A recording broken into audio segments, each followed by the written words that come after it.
Hello everyone, I welcome all of you in my channel. আজকে আমরা class 11 এর একটি কবিতা ডে ব্রেক নিয়ে আলোচনা করতে চলেছি। ডে ব্রেক এই কবিতাটি অত্যন্ত সিগনিফিক্যান্ট একটি কবিতা তোমাদের সিলেবাসের, এবং কবির নাম হেনরি ওয়ার্ডসওয়ার্থ লংফেলো। তোমরা উইলিয়াম ওয়ার্ডসওয়ার্থের সঙ্গে এই নামটাকে ইন্টারমিঙ্গল করে ফেলো না বা গুলিয়ে ফেলো না যেন। ইনি Henry Wordsworth Longfellow, and the name of the poem is Daybreak. So অনেক সময় তোমাদের কবিতার কিছু লাইন পরীক্ষায় আসে এবং সেখানে জিজ্ঞাসা করা হয় write the name of the poet and the write the name of the poem. তাহলে সেক্ষেত্রে কবিতাটির টাইটেল এবং কবির নাম নির্ভুলভাবে জানাটা ভীষণই জরুরি।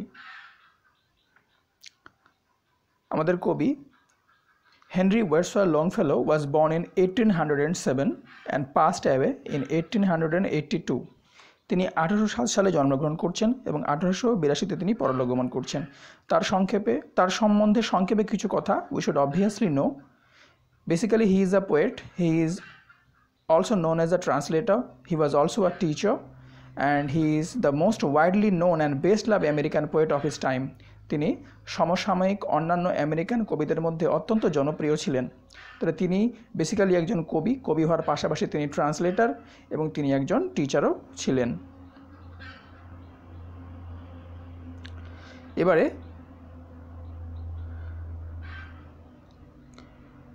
কবিতাটি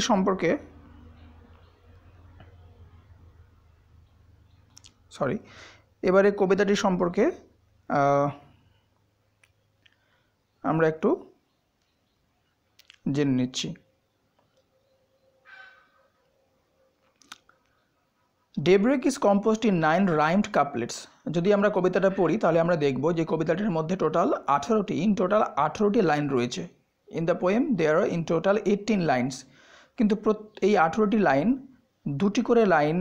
দুটি করে পেয়ারে রয়েছে, এবং এই দুটি করে পেয়ার একে অপরের সঙ্গে রাইমড অবস্থায় রয়েছে। মানে পুরো 18 লাইনের এই কবিতাটিতে 9টি জোড়া বা পেয়ার পাওয়া যাবে, এবং প্রত্যেকটি পেয়ার নিজেদের মধ্যে রাইমড বা ছন্দের আকারে রয়েছে।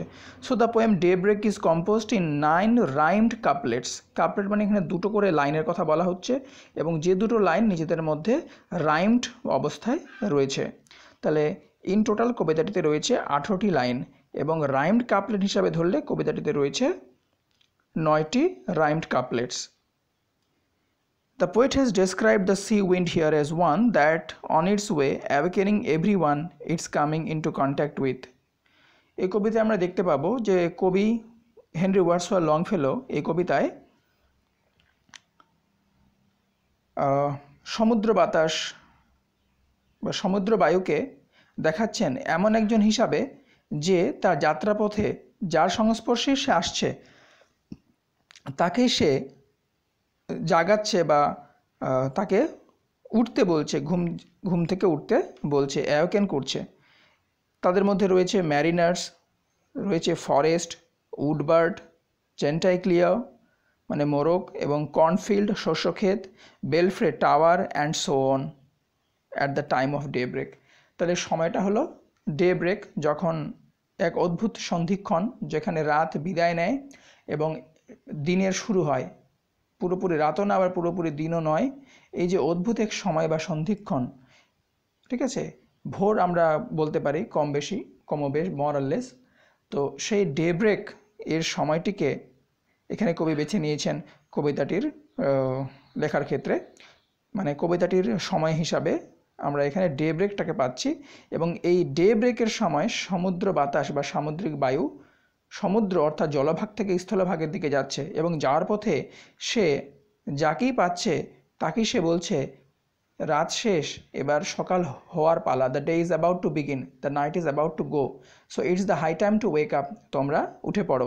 এবং যাত্রাপথে সে ম্যারিনার্সদের পেয়েছে, ফরেস্টকে পেয়েছে, উডবার্ডকে পেয়েছে, মোরগ বা জেন্টাইক্লিয়ারকে পেয়েছে, শস্যক্ষেত, বেলফ্রে টাওয়ার এবং আরও কয়েকজনকে, এবং তাদের প্রত্যেককেই সেই একটি কথাই বলছে it's the time to wake up, তোমরা উঠে পড়ো।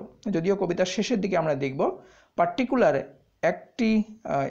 একজন বা এক দলকে সি উইন্ড বলছেন যে এখনও ঘুম থেকে ওঠার সময় হয়নি, তোমরা শুয়ে থাকো। তো কবিতাটা যখন আমরা ডিটেলে পড়বো তখন আমি তোমাদের সেগুলো দেখিয়ে দিচ্ছি। আচ্ছা, এবারে এই যে ডে ব্রেক টাইটেলটা ভীষণ ইম্পর্ট্যান্ট। তো এখানে ডে ব্রেক বলতে আসলে কি বোঝানো হচ্ছে বা কবি কী বলতে চাইছেন আমরা দেখে নিই। Day break is suggesting here a new time. এখানে ডে ব্রেক এক নতুন সময়ের প্রতীক, নতুন সূচনার প্রতীক, new beginning. When it's the high time to wake up, যখন এটা হলো উপযুক্ত সময় উঠে পড়ার তন্দ্রা বা নিদ্রা থেকে। এখানে ডে ব্রেক কথাটি আসলে দুটি অর্থে ব্যবহৃত হয়েছে। বাহ্যিক বা আক্ষরিক অর্থে ধরতে গেলে অর্থটাকে আমরা পুরোপুরি খুঁজে পাবো না। এখানে শুধুমাত্র সেই দিনের বা কোনো একটি রাতের নিদ্রা থেকে ওঠার কথা এখানে বলা হয়নি। এখানে বরং বলা হয়েছে তন্দ্রা বা আলস্য, যেটা মানুষকে ধীরে ধীরে গ্রাস করছে বা করে, সেই তন্দ্রা বা আলস্য থেকে মানুষকে উঠে পড়ার আসলে একটি ডাক বা আবেদন কবি এখানে করেছেন।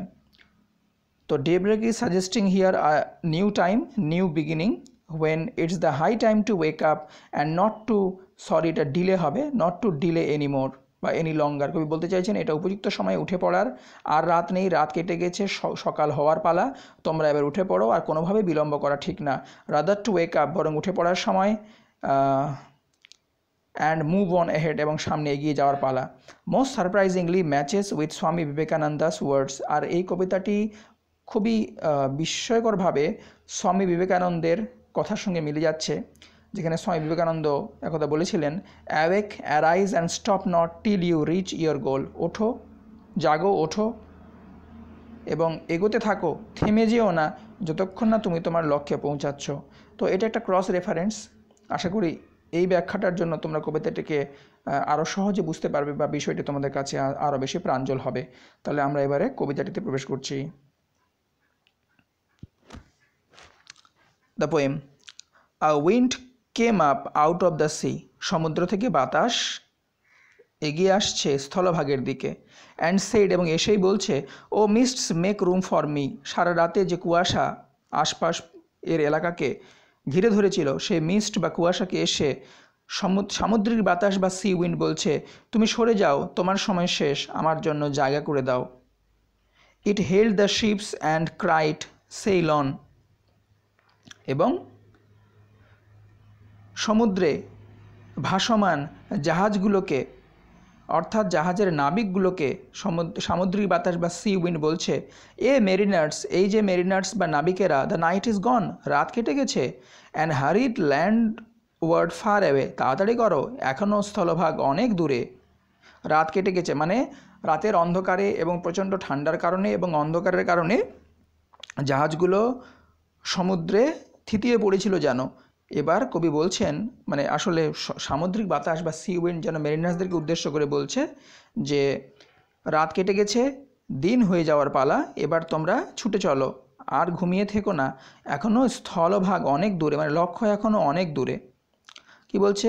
চিৎকার করে বলছে, crying, awake, it's the day, উঠে পড়ো, সকাল হয়ে গেছে।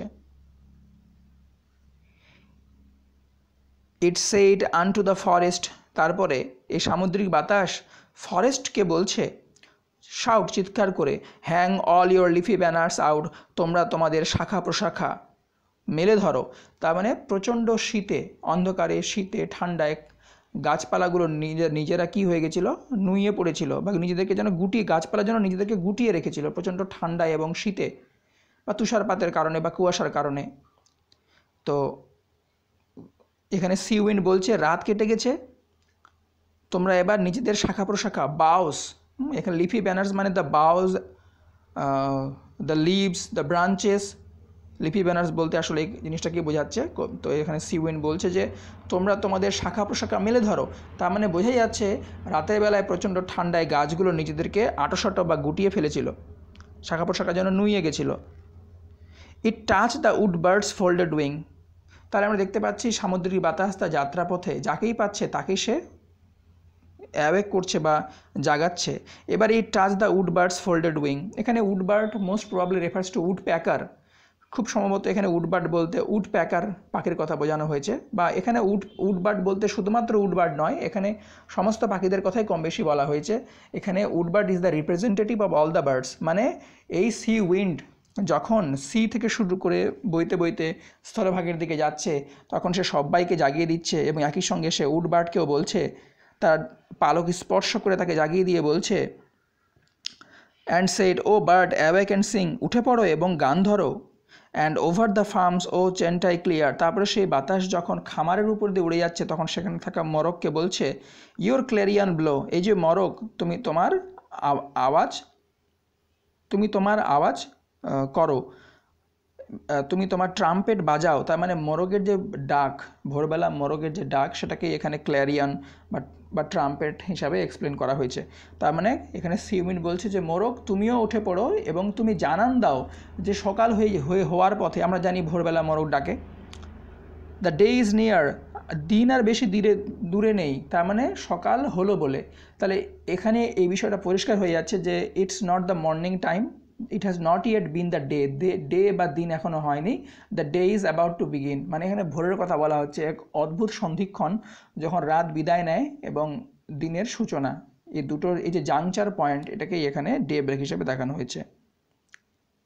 আচ্ছা, it whisper to the fields of corn, এবারে এই বাতাস যখন শস্য ক্ষেতের উপর দিয়ে বয়ে যাচ্ছে তখন শস্য ক্ষেতকে বলছে, বো ডাউন, তোমরা মাথা নত করো, and hail the coming morn, আসন্ন, তোমরা মাথা নত করো, কী জন্য?